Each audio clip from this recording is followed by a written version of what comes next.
Let's get started. Hello, everyone. I am Meagan Bethel. I'm a wildlife specialist with Sky Island Alliance. And today we're going to talk about lagomorphs. That's rabbits and hares, and specifically focusing on them in the Sky Island region. If you're unfamiliar with Sky Island Alliance, we are a conservation nonprofit working in southern Arizona and northern Sonora, protecting the water, the wildlife, and the land, and connecting people to it. So thanks for joining today. First, to start off, we all know what a rabbit is, and for like literally our entire evolutionary period of being on Earth, we've been connected to these wonderful little animals, and that's been reflected through our art throughout the generations. I just wanted to highlight that a little bit. They've been in our folklore throughout the ages. They've been in our stories and our pop culture. I want to point out this one little jade rabbit, that white one with the white background on the far left. That's from over 5,000 years ago in ancient China. But just these animals have captured our imaginations from medieval Europe. If you've ever Googled medieval tapestry rabbits, they're doing a lot of things down there to ancient Japan, dashing across the pages. So these animals have captured imagination, and they've been an important part of humans as well. But first, I want to talk about what is a lagomorph. In the scientific community, we use the word lagomorph a lot and how we refer to them. And to go to the very root of it, in Greek, that literally means hair-shaped, which is, I feel like using the definition in the in the word, but there's nothing really shaped like a lagomorph. It looks like a hare, which is in this family. They're not considered rodents. For most of our thought, people thought they were rodents, but if you look at the genetics, as well as some of the physical biology, the makeup, biology, the bone structure, they have two extra incisors than a rodent. They are related to rodents, but they're their own separate creature. They're in the order Lagomorpha, and that includes two families. One we'll talk about today, the Leporidae, which has rabbits and hares. And then the other one, which is the Ochodontidae, which is the picas. And those are little mammals that live up in the mountains, alpine zones. And they look very different than our typical hair-shaped definition, but they are genetically closely related to the ones we'll talk about today. But picas are very cute. They have short ears. They live in the mountains. But we're focused on Leporidae today. And what is a Leporidae? That hair-shaped meaning, it's large ears. That helps to spell heat. A lot of these animals are found in open, arid climates, or even really cold climates, but they're open air. They have long limbs for jumping and running very quickly. That's their primary means of escape from predators. All these animals have short little tails. Some are very fluffy, some are not, but that short tail is another indicative trait. And they are fully herbivorous. They eat a variety of plants. We'll cover that more later on. But they only eat vegetation. And one little fun fact is they have no paw pads. So if you think of a dog or a cat, which is showing up right now, they have that little fleshy little paw pads. Rabbits don't have that. So it's kind of an interesting trait. Even rodents, they have little fleshy hands. People think it's because it helps them run faster. Acts like it's kind of like a little shoe covering as they're running. So let's dive into that the Leporidae family. So first, we're going to talk about rabbits. That's what we all think of when we think of this general type of shape of creature. They're referred to as cottontails in North America. That's just a type of rabbit. And the big thing about Leporidae and like rabbits and hares is that they're two different types of animals. Rabbits give or have an altricial birth, and that's a fancy way of saying they give birth to very helpless young. They're pink, they don't have fur, their eyes are closed. If you think of like a baby songbird or a kitten, The mother has to really raise them. They're helpless. And their eyes are closed and ears are closed. And also they have a smaller body size overall. They're about, you think of your typical rabbit, they're about a handful, like a pound or two, if that at most. And these are some rabbit species from across the world. They're found across, basically, they're found natively across most of the continents. They were introduced into Australia, but Africa, South America, Asia. A little bit deeper dive on our cottontails in North America, and actually they're across all the Americas, South America as well. There's a Sylavigus genus.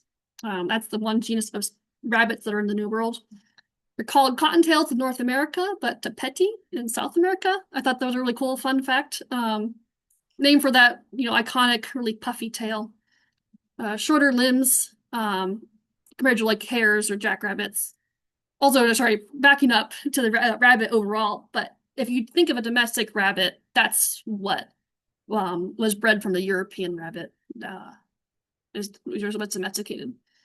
We den in burrows. All these rabbits, most rabbits do, and they're pretty highly adaptable. They seem to do better in the urban matrix across the world. You'll see them in towns and parks, compared to our other group that's found in the Leporidae family are the hares. And a hare is kind of much more iconic looking animal. I say if a cottontail looks like a bunny, if you see a large thing looks like a dog with big ears, that's a hare. Another big difference besides their larger body size and larger ears is they have what's called precocial birth. And that when they're born, they are fully furred, their eyes are open, their ears are open. They're basically ready to go. The mother still nurses them, and they're still a lot smaller than obviously an adult. But think of like a horse or there's some other like livestock where they're much more fully developed. They're not pink and helpless.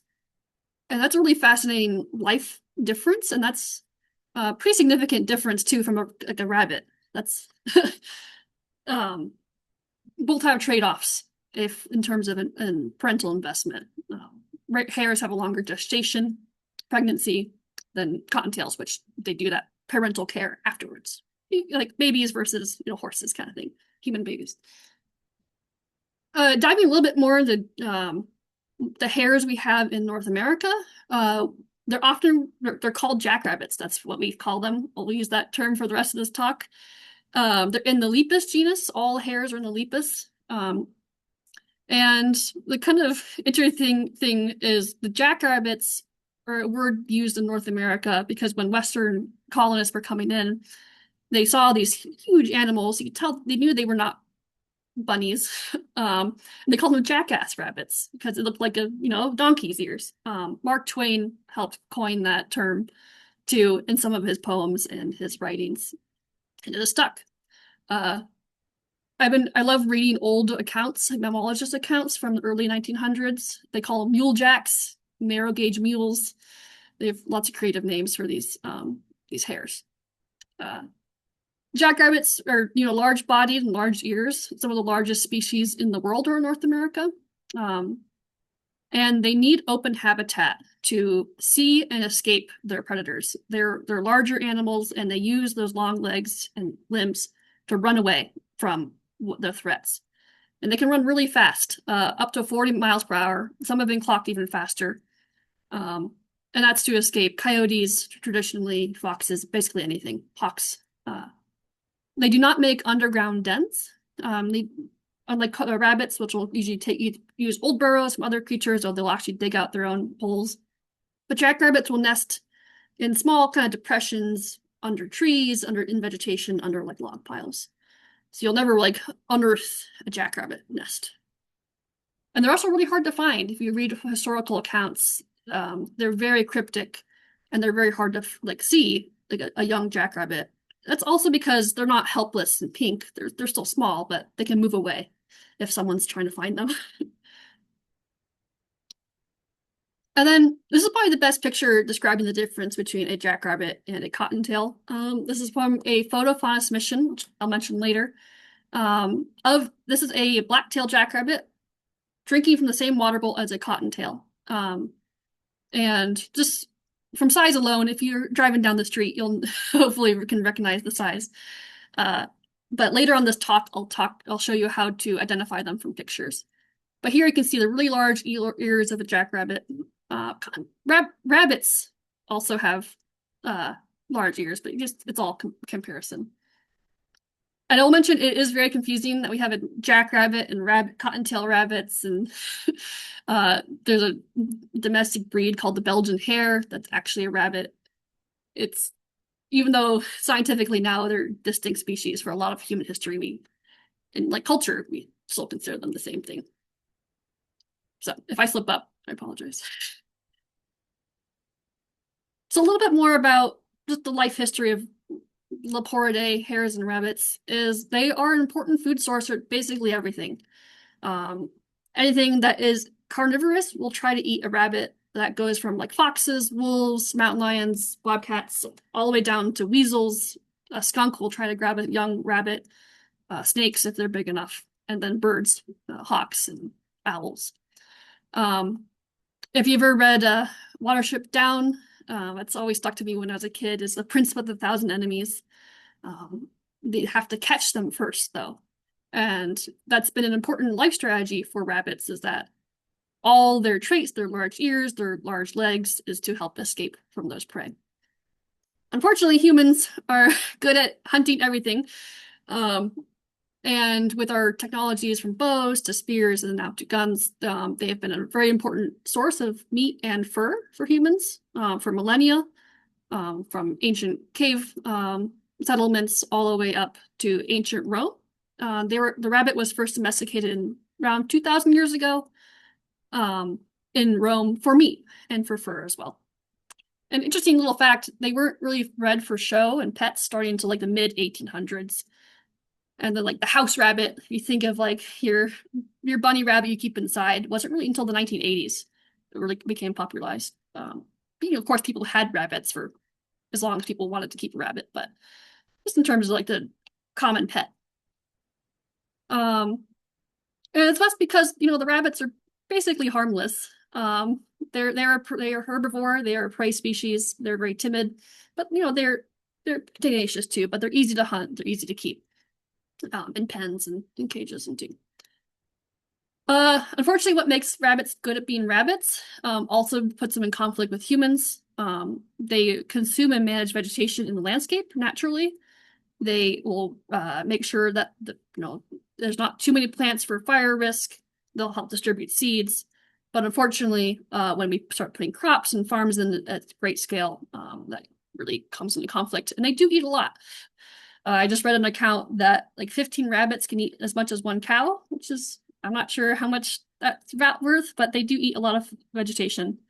And unfortunately, throughout history, there's been a lot of rabbit and hare drives where they'll like round them up in mass and unfortunately remove them. Introduced rabbits can cause immense damage because of that grazing habit. In Australia, they were introduced for hunting, and they've taken over a large part of the country, and they've outcompeted all the native wildlife and grazed down a lot of the plants. And there's no predator that evolved to hunt rabbits in Australia, so that's the biggest problem too. So they're just doing really well down there. So it's up to us, unfortunately, to help solve the problem that we created. But unfortunately, I feel like I love the rabbits and hares because they're so charismatic. They're so good at what they do. But unfortunately, that also gets them in trouble with people. And it's kind of sad that kind of messed everything up with that.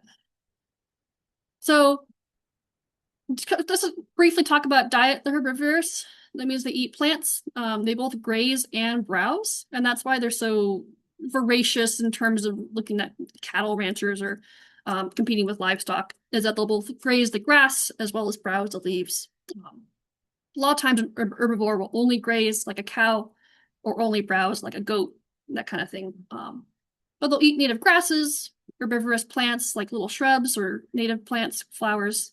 They'll also eat seeds, roots and twigs if it's in drought or in harsh winter. In the Southwest, they eat mesquite leaves and bark pretty commonly, and cactus. You might even see like cottontail hopping up and grabbing cactus fruit, or even the pads. Like jackrabbits will eat the pads of cactus if they're desperate enough. They get most of their water through this diet of like plants and cacti, but they do drink. We have lots of photos and videos of them drinking at water. There's a common old belief they never needed water to drink, but clearly that's not the case. If there's water, they'll drink it. Another kind of fun, kind of common phrase is breed like rabbits. I'm sure hopefully everyone's heard that. And that is true. That's another success strategy they have to implement to help compete from all the really high predation and environmental pressures. If a fox is going to catch you and eat you, you want to make sure you have enough for the next generation to help make it through. But part of why they're so successful and they have a lot of offspring is that they're sexually mature from like 3 to 8 months of age, depending on the species. So once they're born and ready to or fully developed, they can start having young. Another interesting thing is induced ovulation. That's a reproductive strategy where the female will release eggs due to external stimuli. They're not on like a season. They don't go into like season once a year. Actually, I had a hard time finding what that actual stimuli is. I even read some rabbit breeding like forums, but some think it's because of like males hitting them when they're like sparring. Some think it's the mating itself, or just even the touching, just them beat around each other. One interesting thing when I was doing this research on all rabbits and hares is the research really is all across the board on what people think they do. It's very contradictory. I'm sure it's just because of different populations and different species, but I was reading one thing about one species, I was like, oh, they like this area, and no, they like this one. Right? It's really fascinating that for an animal that's been in our culture and we've been raising for so long that none of us can quite agree on some of these. And like I said, the high fertility rate is due to intense predation and environmental pressures. Being an herbivore, they're really affected by droughts and rain, so they have to kind of keep up that way. If you remember what I talked about with the cottontails and their altricial birth, they have a 28-day gestation, so it's shorter, but they have more parental care in the nest. They're also smaller animals, so they grow up a little bit faster than the larger jackrabbits, which have a 43-day gestation in the mother. They give birth, and they do take care of them, but since the juvenile is more developed, they don't raise them as much before they're ready to go off and explore. Here's a picture from Tina Baker of some very cute little baby adorable cottontail rabbits. Once they are big enough, their eyes are open, they do leave the den and the burrow. And here's some nesting under some cacti. So it's a little late in the season now, but do keep your eyes out for baby cottontails because they do give birth year round depending on environment conditions, and they're very, very cute. So that's a pretty broad overview of lagomorphs in general, but I want to now talk about how to identify and where you would see our species of hares and rabbits in the Scott Islands.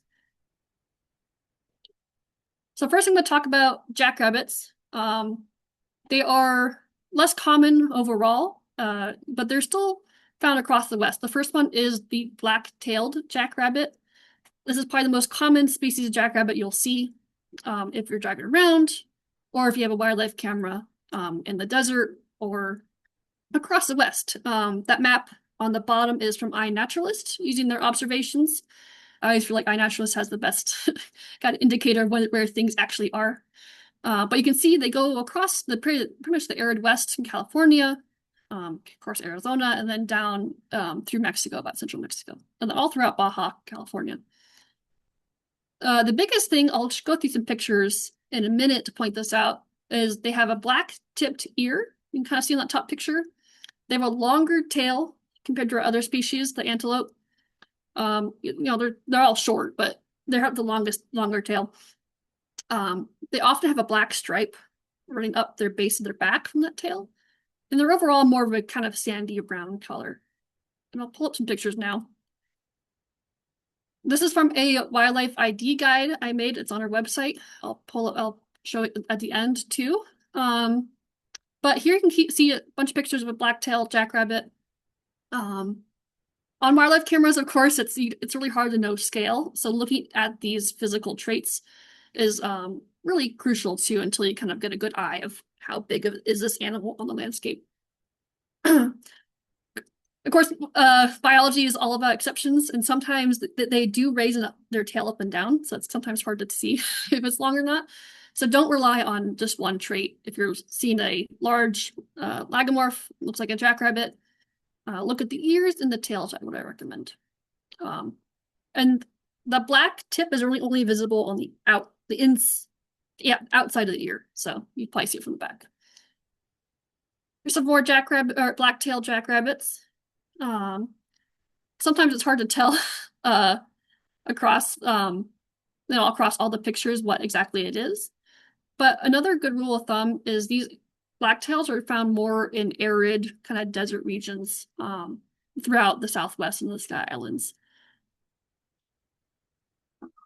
But they're also kind of a more buffy overall color. Here's some more. I love jackrabbits. They're so charismatic and they really truly are kind of a symbol of the Wild West. Gosh, my cat is now being the Wild West right now. You can see the kind of black-tipped ears, and also pay attention to the kind of coat color. That'll matter to our next species that's coming up. They're more of an overall brown. They have some white cream undercolors, but you also see kind of that black-tipped ear. On these ones at the bottom, they're facing us, so it's hard to see it, but if you look through the light shining through, you can still see that black coloration. Also, these were cameras where there's no other species. So once you kind of get a good feel of, I've never seen this other antelope jackrabbit species, that's a good kind of sign. I see a hand. Let's answer that now. Sherry? If you want to unmute. Oh. Maybe not. If you have questions, though, feel free to either shout them out or put them in the chat. We'll do a Q&A at the end. But our next species is the antelope jackrabbit, Lepus alani. And interesting fact, it was one of the last described mammals by a Western biologist in the US. And that's because it's only found in that very southern part of Arizona, and then down along coastal Sonora, down into Mexico. It's a pretty limited species, and it seems to prefer mesquite grasslands. It's more kind of the mid-elevation. If you go down near along the Santa Cruz River near Santa Rita's and Nogales, you have a pretty good chance of seeing them there. And then obviously along this coastal part of Sonora. And these are the second largest jackrabbit species in the US. There's another species, I think it's the white-sided, I can't remember, I should look that up, in New Mexico, and then more eastern Mexico, that's the largest. But their most iconic trait is they have a very pale white hindquarters that flashes when they run away and when they're disturbed. Unfortunately, I had a really hard time finding pictures that I could use in this presentation that showed it, but that's what gave them the antelope name. If you've ever seen a pronghorn antelope run away, they have a very white rump that they kind of flash up. White-tailed deer is another kind of similar strategy where they kind of flash that white, and it's supposed to like startle the predator. For us humans, it makes it much more obvious that there's a rabbit there. But apparently when they kind of like zigzag and they change the sides that white is flashing on, which is really fascinating. I'll show some more pictures too, but they have a kind of a golden mantle along their throat and neck, and they have a shorter tail. And for me, I'll show some other pictures comparison, but they have like a blockier body. They are a larger hare than the blacktail, but they seem more like a horse or an actual dog. They're much more kind of square shaped. Also not a jackalope. If you say antelope jackrabbit a lot, you start saying antelope jackalope. But yes, they are not a jackalope. Also, jackalopes are not real. I'm sorry. Here's some pictures going over the antelope jackrabbit. They have a white-sided ear, they don't have that black tip. Sometimes the light or shadows can make it kind of hard to tell, but they don't have that black kind of square shape. Excuse me. My cat is in the way. Here we go. And here you can start seeing more of that kind of white side. Overall, they're kind of more of a sandy colored, and they have a white kind of hindquarters and underside. In this bottom picture, you can really see that orange kind of golden mantle. Rabbit ID is hard. I don't expect everyone to understand it all at once, but it is good to know because these species are pretty uncommon in the landscape. We'll talk a little bit more about why that is. Here's some more pictures of antelope jackrabbits. These are from our cameras across the region. I'm pretty confident they are all antelope jackrabbits. But they also have that little black tail, but it's not quite as long as a black-tailed jackrabbit. And they don't, so if you look at the other traits too, they don't have that black-tipped ear. They have more of that white halo is how it's described. But it is tricky in black and white pictures to really get a good feel of it. Here's some more. That one in the bottom left, I think that one is flashing. That's fur. They raise their fur up. It's a stimulus when they're startled. Kind of more of that kind of interesting white strategy. But overall, I feel like they're much more kind of dog shaped. They're I think they're slightly bigger than the blacktail, but here's a great example. This is from a FotoFauna submitter, MK Thai, and they're one of the few people who have both species on camera. And that's really fortunate because I can pull these pictures up, the same location, same angle, and you can really see the difference in the sizes and the different kind of traits of the blacktail versus antelope jackrabbit. So on top, we have the antelopes. On the bottom, we have the two blacktail, one at day and one at night. And during the day, you can really clearly see the color difference and kind of the size too. This antelope, you can see that kind of white underside, little short tail. It's this beautiful comparison. And then the blacktail, much longer tail, it's folded out and down. I can kind of see that black tipped ear, kind of more buffy brown overall. And then at night, it's of course, you don't have color to rely on. But you can still kind of see that white tipped ear on the antelopes, the black tip kind of notch on the blacktail. Just overall too, if you have both species, you can kind of get a sense of scale and size. And if you have videos too, they kind of move a little differently.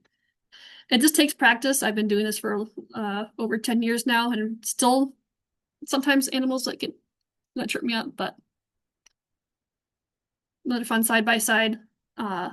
Antelope, jackrabbit on the left, blacktail on the right. But you can kind of see the more, when I was talking about the blocky, like kind of body on the antelope. I don't know if it's just because they stand differently or they're just moving a little differently, but they always seem like more like a dog or a horse for some reason. I always like to relate species to other things when I'm trying to identify them. But I'll admit there's times where you have no idea what it is. That's fine. We have over 100 something cameras out in the landscape where both species occur, and there's pictures like this where we've gotten clear pictures of both species, but in this case we don't know. So it's okay to call them jackrabbits. So let's scale down a little bit to talk about cottontails. We have a couple species here. Our most common is the desert cottontail. If you live in the Southwest, in town or any of the lowlands, you've seen a desert cottontail. They're widespread across the West and Mexico. They're found in the arid low country. The big thing to know is they're found below 6,000 feet in elevation. And that'll matter in a minute when I talk about other species. Compared to most cottontail or other rabbits, they have pretty large ears, and that's to help dissipate heat. They act as radiators. When it's really hot, the blood gets passed through their ears and helps dispel the heat. That's why also jackrabbits have such big ears too. They often have black rims. If you've ever looked really closely at a cottontail, they often have it. I say often because, of course, they don't always, and that makes it tricky, but that is a good trait to look for. This is a combination. On the left, we have some professional photographer photos of desert cottontails, and then we have some from our wildlife cameras. Um, I think the black-tipped eager is useful, but I think you can't always see it. The range or the elevation range and where you are seeing them is the most important trait of knowing if it's a desert cottontail. If it's in the desert, there's a really good chance it's a cottontail. But they can go up to 6,000 feet in elevation. If you've been in any of the Sky Islands, that's pretty far up the mountain, or in elevation. And it gets confusing because we have another species of cottontail in the Sky Islands along the rim, which is found in that similar range. So this is called the Holtzner's cottontail, also the robust cottontail. This tripped me up a couple years ago. It used to be called the Eastern cottontail. If you've been to the East Coast, there is a Eastern cottontail species, and for a lot of time they were thought to be the same species, but based on advancing genetics, they split them in 2021. So there's a couple of subspecies too. The robust cottontail is more a little bit further east in the Sonora and Chihuahua, but we have the Holsters. All you need to know is there is a cottontail species that's found higher in elevation in the Sky Islands, about 4,900 feet and above. And on Game and Fish's website, I found a really nice kind of quote that they share the same habitats as the Coues white-tailed deer. The Coues white-tailed deer? Yeah. But if you've seen a white-tailed deer in the Sky Islands, they share a similar kind of oak pine habitat. They're found in the tops of these mountains. But that, if you've paid attention to the numbers, that 6,000 feet and that 4,900 feet, there's a pretty big overlap, which I'll talk about in a minute. Here's some pictures of the Holsters, though. They don't have that black rim ear, which is cool. Their ears are, I think, also a little bit smaller in proportion. It's great if you have them in hand or you can compare, but I don't like using size of things like that as your sole trait, just because it's really hard to compare when you don't have both pictures up at the same time. And they're supposed to be like a little bit more of a ruddy, like red color, but mammals it's really hard to rely on coat color to identify species because they molt, they change colors, and then just different habitats have different color. So I think really that range and where you are is probably your best bet. And then often, like on our cameras, it's really hard to tell what they are just because they're moving quickly or you don't quite have the right lighting or the right setting. And a lot of our cameras, especially in our border wildlife study, are exactly in that overlap range. And there's a few where like, oh, that's probably a desert cottontail, but our cameras are average about 5,000 feet. So it's okay just to call them cottontail species. But if you're in Tucson and you see a rabbit, it's a good chance it's going to be a desert. If you're at the top of Mount Graham or in the Huachucas, top of like above 6,000 feet, it's probably a Holsters. There are other cottontail species up north in Arizona called the mountain cottontail, but we don't have to worry about them here. Also in the mountains. Lots of little rabbits. We're trying our best to identify them. The last thing I want to talk about is on cameras are juvenile jackrabbits. They are very uncommon. They're pretty secretive. They'll stay under their little tree in their nest. And then once they're like really moving around, it's hard to tell. But we've been lucky. We have cameras out in San Bernardino National Wildlife Refuge where there's not a lot of vegetation. And every once in a while we get a picture of a little baby jackrabbit. And you have to have a good eye to tell if it's a jackrabbit versus a cottontail. Because here's the same camera. The picture I just pulled up is a very healthy cottontail. But if you like, it's kind of hard to tell them apart. But for the jackrabbits, this overall look a little smallish. A thing I didn't bring up is their eye color. Hares have lighter eyes, have a more orange light color. Like in this daytime picture, it's easier to see. Also, a lot of young rabbits and hares have a kind of a star on their forehead. So it's kind of an interesting little trait. But here in that color picture, you can see that little star shape on that hair. And also, look a little different. Like there's a cottontail that looks a little different, a little bit larger overall. It might be a baby jackrabbit. Here's some more photos. I think we tagged it as a cottontail at first, and I was going back through. I was like, that doesn't look like a cottontail. Um, Mostly because they don't have that bright white underside of the tail. That's another important trait. They're called cottontails for a reason, and these black-tailed jackrabbits don't have that fluffy white underside. On these two pictures, it's the same individual, same series of pictures. You can also see a little black notch in the ear too. It's like, oh, that's a black-tailed jackrabbit, leveret. That's what they call young hares. That's kind of a fun, really fascinating thing to see. If you're lucky enough to see a young hare, just pay attention to that. 'Cause they do look very similar too. They're similar size. Here's a fun size comparison. I've been helping with these cameras for since they started, and we finally last year got a sequence of all of a juvenile jackrabbit, an adult jackrabbit, and a cottontail on the same camera in the same spot in a similar position. So I finally was able to make this little graphic showing the cottontail on the left, the juvenile in the middle, and then the adult. You can see that kind of dark tipped ears. They're a little bit lankier and longer, obviously, because it's a baby hare, long ears, a little bit longer legs. But that's kind of fun. So I've been talking about cameras and FotoFauna a lot. And if you're unfamiliar with our FotoFauna program, it's a community network of cameras submitted by people like you. Many of our submitters are on this presentation right now. And all you have to do is have a camera out on your property, or like a friend, you have permission to have a camera out and submit a monthly checklist of seeing what animals appear on that camera each month. We have a set list of species, and we are interested in cottontails overall. We just call them cottontail, and then our two jackrabbit species. And I want to kind of highlight what the community has been seeing overall, because it has been pretty fascinating. I'll do a deep dive on jackrabbits in a minute, but for cottontails, that's the two species we don't differentiate. 49% of all submitted surveys have documented a cottontail. Been all across the region. There's a big density in, along the border where we have cameras, and in Tucson. One caveat of these dots is that this is where people are submitting data.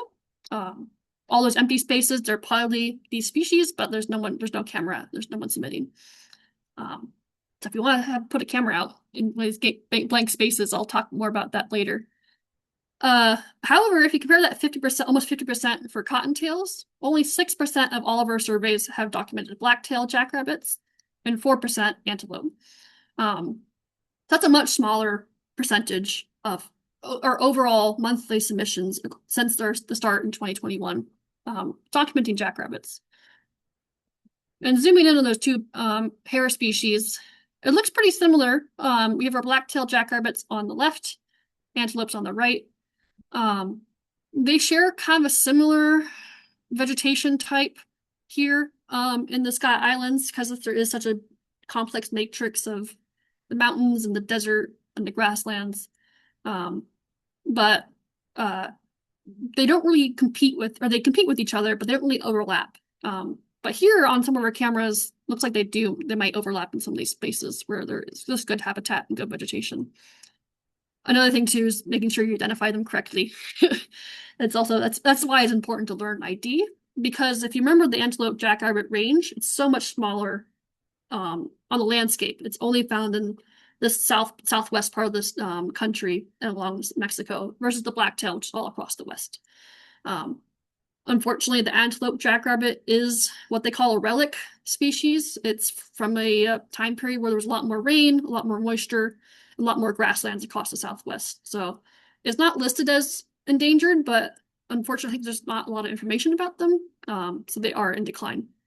So that's why it's really crucial to look at where these animals are appearing and be able to recognize them. Because we see in Sonora, that's near Moctezuma. Those cameras are operated by students there. And there's a good, healthy population of antelope jackrabbits down there. It'd be really curious to see, due to the vegetation types, is it more moisture? What environmental conditions allow that population to be there? Another kind of interesting thing about looking at our data This is now comparing cottontails and jackrabbits, both species of jackrabbits, in the urban matrix of Tucson.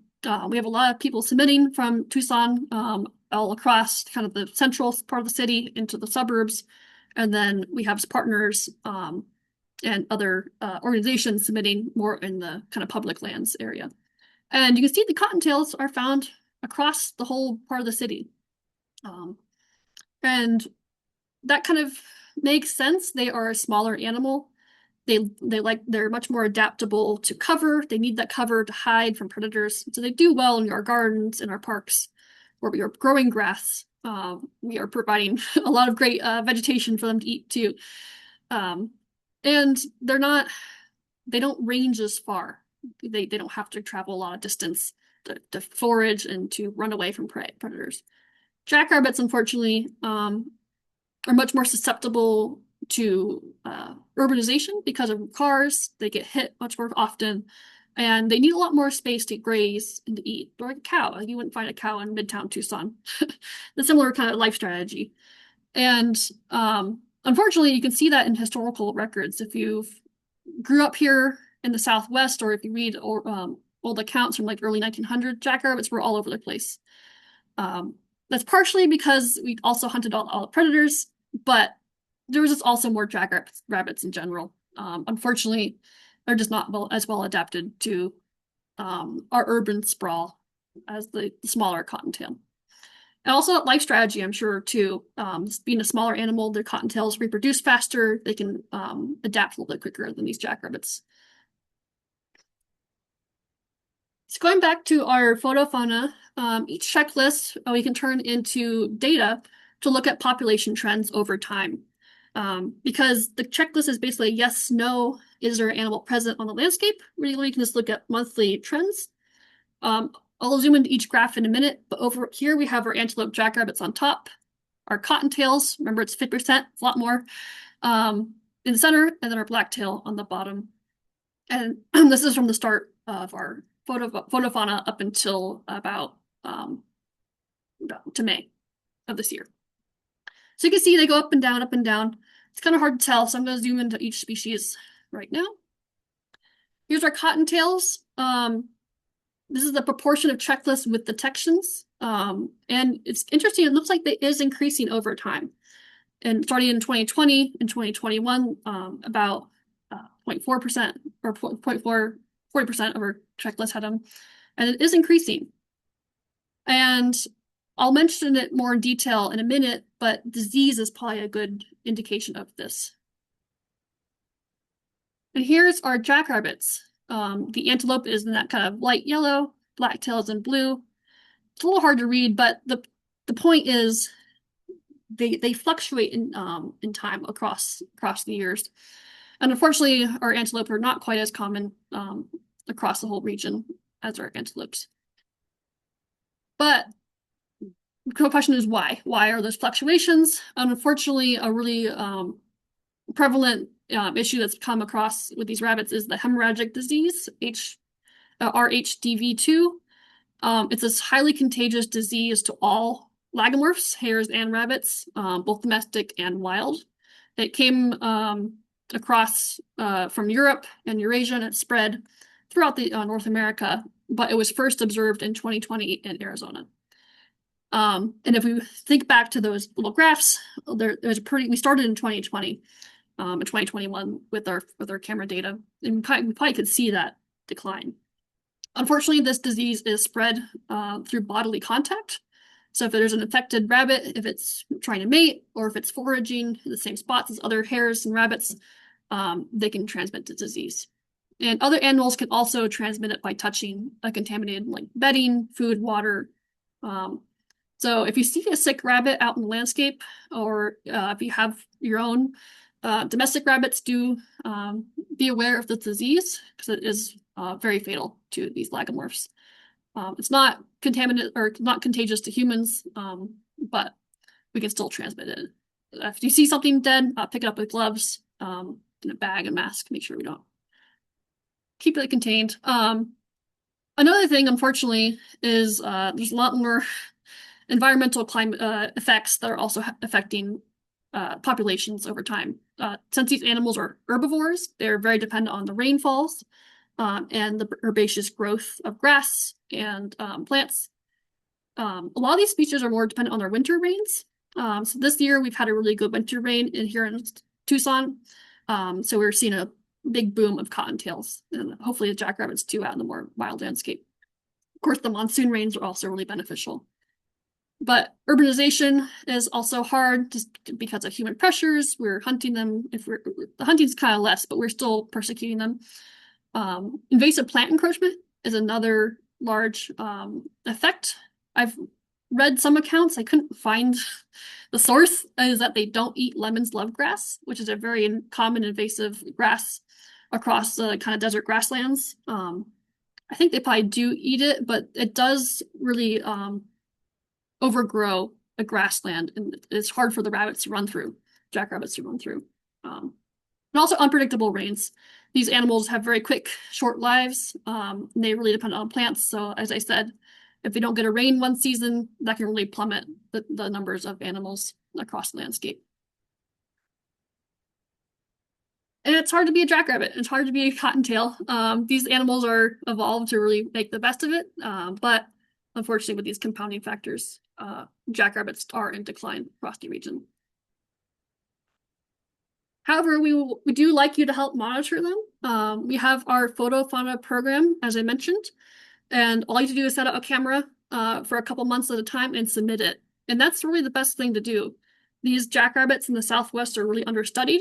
Last 20 years, there's been research, but a lot of it is this kind of anecdotal of knowing were they common in the past, or were they not, and how are they changing their distribution and kind of the trends over time. And there's been more data, and having a camera out can really help. We have our whole FotoFauna webpage on our website, and we have lots of trainings and other webinars talking about how to walk through that. You can also ask some questions too. And the big thing is just paying attention to what's around you. Cottontails this is very common. We almost take them for granted, but they are an interesting little creature, and they're a very important prey source and kind of part of the food chain for all these animals across the Southwest. So we have our wildlife ID guide on our website. If you want to learn more, it goes over most common mammals and how to identify them on our cameras. So thank you, everyone. I'm happy to take questions. I saw a bunch on our chat, so I'm going to stop sharing and we can look at that. Also, if you want to unmute too, you're welcome to ask as well. We got a few questions, Megan, about I think clustered around food. Somebody was asking if they ever get injured when they're eating cactus. Someone else asked if they're affected by the oxalic acid in the cactus. And then Yeah, somebody like concerned about their garden was like, is there anything that we can put out, such as coffee grounds or oranges, like to keep them from eating the things we don't want them to eat? So it's questions surrounding food there. yeah, I can't answer the garden one because I don't, but I think that's the age-old question of how do you keep rabbits out of your garden. I think really the fence is probably the best way, making sure it's buried deep enough where they can't dig under too, and high enough where they can't climb over. But also just having native vegetation outside your garden is a great way to encourage natural foraging. Cactus, I think that's the eternal desert animal problem, but they seem to do okay. If you think about like prickly pear, there's spaces in between where they can kind of nibble and take out the spines. I'm not familiar with the acid, I'm not sure. But if they've been eating it, if they've evolved to eat it, they're probably okay.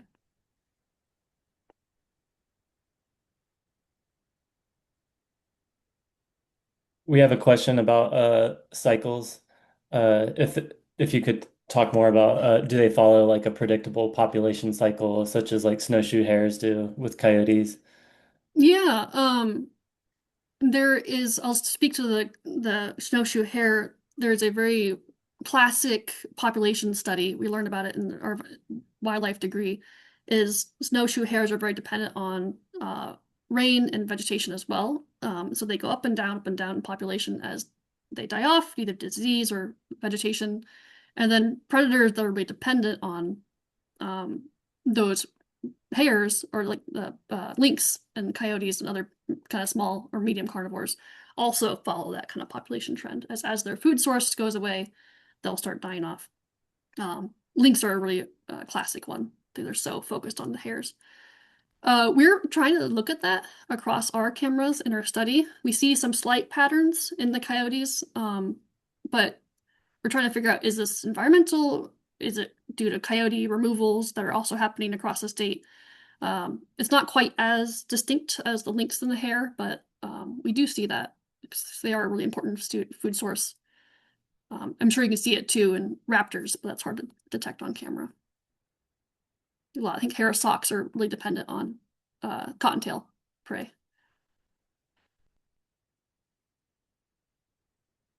Um, Sorry, I'm going through the chat too. There's a question I saw about hybridizing. I think there's not enough information. I could see maybe like some of the cottontails might be able to hybridize. They're in the same genus, but there's no records of jackrabbits ever crossbreeding or having hybrids. Both species are hunted in the state, and they do record uh, their take. So the Game of Fish has never documented any hybrids like that. But you never know. I feel like that'd be fascinating to see. Mm, Another question about North American hares and European ones. I'm not quite sure, but they're found across the world. Uh, they're the European hare is probably pretty far from our our southern jackrabbits, just in terms of like looks and life strategies too. I think like a lot of the hares originate in like Eurasia, so I wonder if like if you look over the Paleolithic, if they spread over the land bridge too, or how they got to North America. I did not research that. That'd be fascinating. One fun thing about rabbits, which is interesting, is that the European rabbit is feral, technically, or I can't remember which species, but the Romans kept them for food and for fur, and they brought them to Europe, or brought them to England and a couple other parts of Europe, and then they got loose. Uh, they're still technically wild, kind of. They're the rabbit species that was found in Italy, but and then of course Australia now. They're all over Australia. But it's just kind of fascinating how even um, ancient peoples bringing their animals around can also affect ecosystems and landscapes, even in England. So. Oh yeah, Emily recommended Raising Hair by Chloe Dalton. I just binge listened to that this weekend to get ready for this talk. It's a really fascinating true story about a woman who's rescues a baby hare kind of out of her league. But she documents this really beautiful relationship with this wild animal. And uh, I really found that really relatable too, trying to research for this talk, is that everything's so contradictory about their life cycles, where you see them, where you don't. Some say antelope jackrabbits like the really dry areas. Other research says they like the wet. It's like, oh my God. So I felt like there's just not a lot of documented agreement on how to take care of these animals. And then jackrabbits and hares they really are feel wild. We've domesticated rabbits, but no hare has been domesticated. You can kind of see that in their nature too. They're pretty special. Sorry, lots of questions. There's good jackrabbit murals across Tucson. Yes, I agree. Uh, another question from Kate about water. They do get a lot of their water from their plants, but the water is really important if they have it. So if you have a water bowl, please see if it's for rabbits. If you have a garden, maybe put outside your garden. That way they can drink from the water. You don't have to worry about conflict with that. Um, Someone did ask about tularemia. That's another important rabbit disease. It's not quite as common here in the Southwest, but it is transmitted by ticks, and humans can get it, tularemia. So, uh, unfortunately, diseases across here, but it is another pretty common rabbit disease. So, oh, sorry, Kate. You also had a fun one. We can never figure out figure them out, and that's our survival strategy. You never know. That might be right. Keep them guessing.